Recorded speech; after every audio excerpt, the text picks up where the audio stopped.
এই স্মাইল অপারেশনটি আসলে করতে কত সময় লাগে? দেখো, স্মাইল এক এক চোখে করতে সময় লাগে 5 থেকে 7 মিনিট, 2 চোখে করতে সময় লাগে 10 থেকে 15 মিনিট। অসম্ভব রোগী বান্ধব একটা পদ্ধতি। কোনো রকম সেলাই, ইনজেকশন, ব্যান্ডেজ লাগে না। অপারেশনের পরে কোনো রকম কালো চশমা লাগে না। স্মাইল কি আসলে এক চোখ করে করা হয় নাকি একই সাথে 2 চোখ করা হয়? এটি যদি একটু বলতেন। আমি ছবি দিয়েই বুঝিয়ে দিই।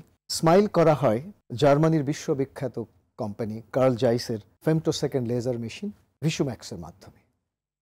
এর পরের ছবিতে আমরা দেখব ফেমটোসেকেন্ড লেজারের মাধ্যমে চোখের কর্নিয়ার আভ্যন্তরীণ অংশে একটি লেন্টিকিউল তৈরি করা হয় এবং সেই লেন্টিকিউলকে বের করে আনা হয়।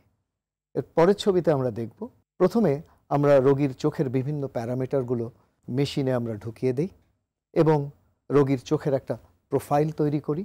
এর পরের ছবিতে আমরা দেখব আমরা চোখে ফেমটোসেকেন্ড লেজার প্রয়োগ করি। এর পরের ছবিতে আমরা দেখব কর্নিয়ার আভ্যন্তরীণ অংশে একটা মিনি লেন্স বা লেন্টিকিউল আমরা তৈরি করে ডিসেকশন করি এবং সেই লেন্টিকিউলকে আমরা বের করে নিয়ে আসি। এভাবেই স্মাইল সম্পন্ন করা হয়। চমৎকার বললেন স্যার। স্মাইল কি আসলে এক চোখে করা হয় নাকি একই সাথে 2 চোখে সম্পন্ন করা হয়, যদি একটু বলতেন। দেখো, আমাদের কাছে যে রোগীরা আসে তাদের সাধারণত 2 চোখেই সমস্যা থাকে। সুতরাং যাদের 2 চোখের সমস্যা রয়েছে তাদের একই সাথে 2 চোখের অপারেশন করা হয়, কিন্তু যাদের এক চোখের সমস্যা তাদের এক চোখেই স্মাইল করা হয়।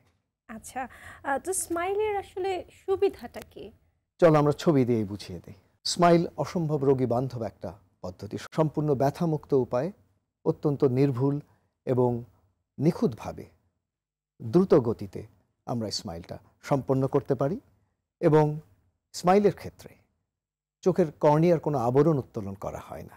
অর্থাৎ আবরণ সম্পর্কিত যে জটিলতাগুলো সেগুলো হওয়ার সম্ভাবনা খুবই কম থাকে। পরের ছবিতে আমরা দেখব স্মাইলের ক্ষেত্রে মাত্র 2 মিলিমিটার একটা ছোট্ট একটা ছিদ্র করে লেন্টিকিউলকে বের করে আনা হয়। এর পরের ছবিতে আমরা দেখব স্মাইলের ক্ষেত্রে কর্নিয়ার আভ্যন্তরীণ অংশের যে ভেতরকার যে শক্তি, যেটাকে আমরা কর্নিয়ার বায়োমেকানিক্যাল স্ট্রেংথ বলে থাকি, সেটা যথেষ্ট মজবুত থাকে। ফলে যারা খেলাধুলো করেন তাদের জন্য এটি একটি আদর্শ পদ্ধতি। এর পরের ছবিতে আমরা দেখব সব রিফ্র্যাক্টিভ সার্জারিতেই চোখের কিছু না কিছু শুষ্কতা হয়। স্মাইলের ক্ষেত্রে শুষ্কতার পরিমাণ সবচেয়ে কম। এর পরের ছবিতে আমরা দেখব পরের দিন যখন আমরা কর্নিয়া দেখি তখন কর্নিয়া একেবারে ঝকঝকে স্বচ্ছ থাকে। স্মাইল সার্জারির জন্য আসলে কারা উপযুক্ত?